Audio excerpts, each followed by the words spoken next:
খিদে পেয়ে গেছে, এবারে ভাত খাবো। মাথাটা শ্যাম্পু করেছি, ময়লা হয়ে গেছিল। শ্যাম্পু বলতে মানে কালকের একটু তেল মেখে রেখেছিলাম, আর তেল মেখে রেখেছিলাম। আজকে একটা আলাদা শ্যাম্পু মেখেছি। শ্যাম্পুটা হচ্ছে, তোমাদেরকে দেখাচ্ছি। এই যে এইটা আমাকে ভাই দিয়েছিল আমার মেয়েকে। মেয়ে একদিন মেখে তারপর বলছে মা তুমি মাখো। আমি বলি ঠিক আছে আমি মাখি। তেলটা কালকে রাতে মেখেছিলাম, আর আজকের এই শ্যাম্পুটা মেখেছি। এটা শ্যাম্পু বলতে এটা একটা মানে পাউডারের মতন আর কি। ওটাকে জলে গুলিয়ে ভালো করে ফাটিয়ে তারপরে মাথায়, যেরকম আমরা যে মাথায় ওই মেন কি একটা লাগাই না গো, ওই যে সে মাথায় এরকম যে কলপ পরের মতন মাথায় মেহেন্দি লাগা, ঠিক সেরকম আর কি। ওরকম লাগিয়ে রাখতে হয়, তারপরে ওইটাইতে শ্যাম্পু আছে, ওটাই পুরো ফেনা হয়ে বেরিয়ে যায়। তা আমি দেখছি আমার মাথায় একটু চুল পেকেছে, সেগুলো দেখলাম না ব্রাউন কালার হয়েছে। আমার মনে হয় মেহেন্দি বাতা আছে, তাই জন্য সেগুলো একটু ব্রাউন কালার হয়েছে দেখলাম। তা এবারে কী দিয়ে খাবো, এবারে দেখতে থাকো। পেটের ছুঁচোগুলো ডন দিচ্ছি, এদিক ওদিক এদিক ওদিক করে কিলকিল কিলকিল কিলকিল কিলকিল কিলকিল করছে। এত খিদে পেয়েছে আমার। সামনাসামনি নিয়ে কথা বলতে মানা করেছে, দূরে থেকে নিয়ে ক্যামেরা কথা বলতে বলেছে। তা দেখ, এখানে নিয়েছি খারকোল পাতা বাটা, আর এখানে একটা ডিমের অমলেট নিয়েছি, আর এখানে ভাজা ডিম আর সেদ্ধ ডিম দিয়ে ঝোল করেছি। কেমন হয়েছে কালারটা? কেননা আজকের আমি ঘরে চলে এসেছি, ফ্যানটা চালিয়ে ভাতটা করছি, কেননা প্রচণ্ড গরম। আজকে আমার ভাতটা বেশি হয়ে গেছে, মানে একটু নরম ভাব হয়ে গেছে, মনে হচ্ছে বেশি ফুটে গেছে। বাসন মাজতে মাজতে দেরি হয়ে গেছে, তাই ফুটে গেছে।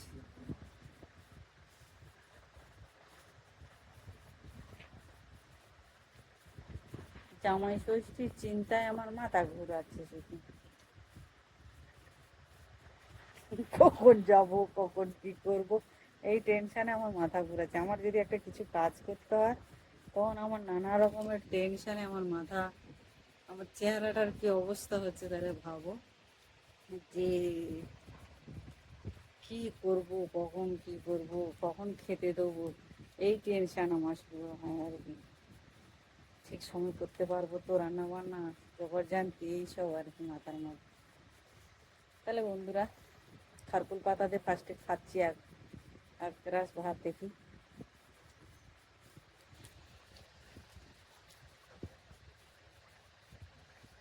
ও বাবা তো, সে যত ঝাল ছিল মনে হয় দিয়ে দিয়েছি।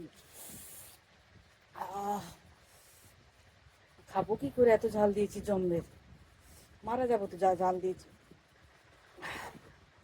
আমি এত ঝাল খেতে পারি না, কে কে ঝাল খেতে পারো বলবো, অবশ্যই কমেন্টে জানো। এত ঝাল, মাগো মা, খাবো কি করে। এই যে মাছের ঝোল আছে, ডিমের ঝোল দিয়ে আমার তো একদম ভাত ভালো লাগে না, ওই জন্য একটা ডিমের অমলেট নিয়েছি। টাটা বন্ধুরা, ভালো লাগলে লাইক শেয়ার কমেন্ট অবশ্যই করো।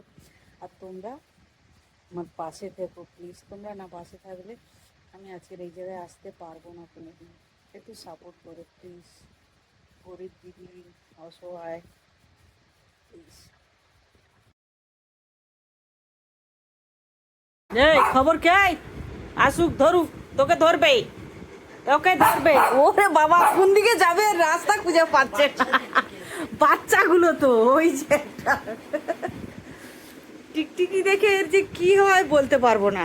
কি থাক, ওরা থাক।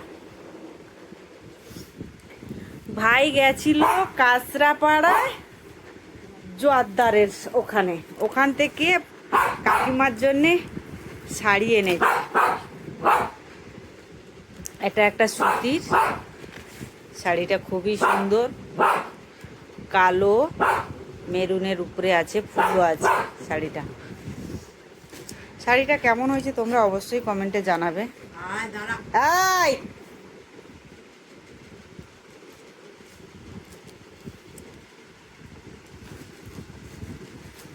তারপরে আরও একটা শাড়ি আছে মলমল, এটাও খুব সুন্দর। এই শাড়ির টাইপটা আমি অনেক, হ্যাঁ এই শাড়ির ইয়েটা আমি অনেক বছর আগে দেখেছিলাম, একজন শাড়ি বিক্রি করতো, তার কাছে আমি শুনেছি। শাড়িটার নাম মনে আসছে না যদিও, কিন্তু এই শাড়িগুলো, হ্যাঁ তখন প্রচুর উঠেছিল।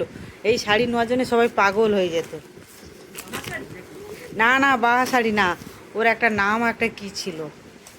এই একটা সুতির শাড়ি, মলমল টাইপ আর কি। এই শাড়িটা আমার খুবই পছন্দ হয়েছে, শাড়িটা কালারটাও সুন্দর, প্রিন্টটাও সুন্দর। আর কাকিমা যা পরে ছাপা তো ভালো লাগে। কি গো কাকিমা, শাড়িগুলো কেমন হয়েছে?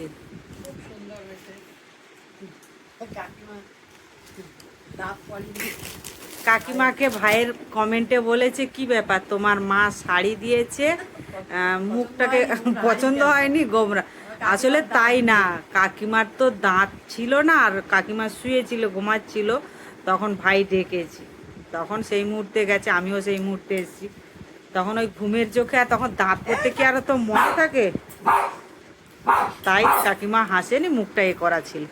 এটা হচ্ছে ভাইয়ের পাঞ্জাবি, এই যে পাঞ্জাবির পিনটাও খুব সুন্দর, দেখুন পুরো রাজরাজাদের মতন পিনটা, এই যে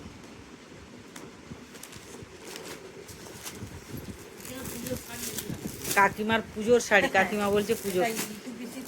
এটা কাকিমার মানে বোনের দিদির ননদের ছেলের বউকে দেবে বলে এনেছে শাড়িটা। ওটাও মাস্টার কালার, খুব সুন্দর লাগছে কালারটা।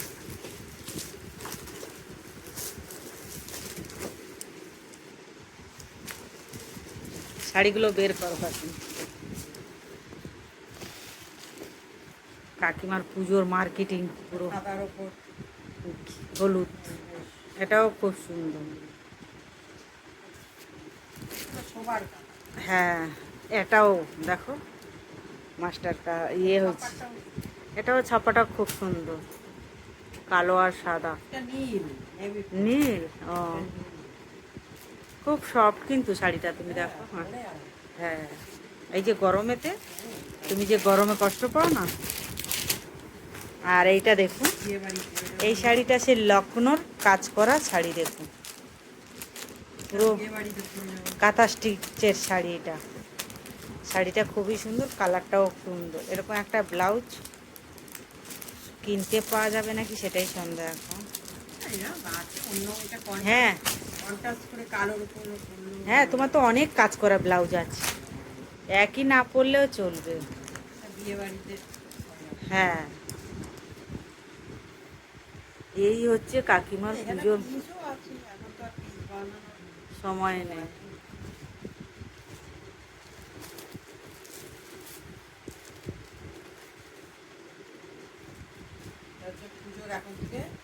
মার্কেটিং হচ্ছে কাকিমার টুকটুক করে।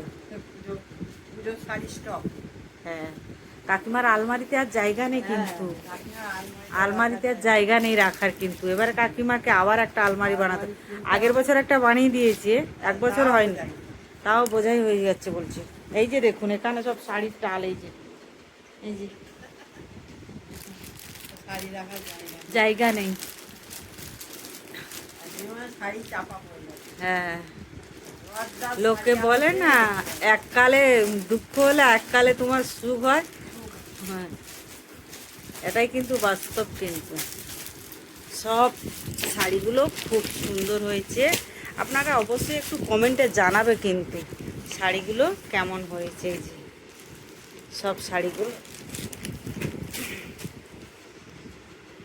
যে কটা শাড়ি আছে সব কটাই খুব সুন্দর। তাহলে ঠিক আছে, রেখে দিচ্ছি। ভালো লাগলে লাইক শেয়ার কমেন্ট অবশ্যই করবে, আর আমাদের পাশে থেকো। তো আমার আর কাকিমার যে ফাংশন করেছি, এক দিদিভাই বলেছে যে কাকিমা খুকুদি কত ভাগ্যবান, কাকিমা সবসময় খুকুদির পাশে থাকে, আমাদেরও পাশে থাকতে পারে কাকিমা। কাকিমা কি করে থাকবে, কাকিমা থাকে বাড়িতে, কাকিমা তোমাদেরকে চেনে না জানে না, কি করে তোমাদের পাশে থাকবে বলো। এটা যে বলেছো তাও তো কাকিমা বলেছে ঠিক আছে, আমি তো ভিডিও দেখে তো মানুষকে অনেক বলি যে তোমরা চালিয়ে যাও, কাকিমা এই কথাটাই বলে সবসময়, যে ছোট এ হোক আর বড়, মানে ফেসবুকে যারা ব্লগ করছো সবসময় হার স্বীকার করে নিও না, তোমরা সবসময় কন্টেন্ট বানিয়ে যাও।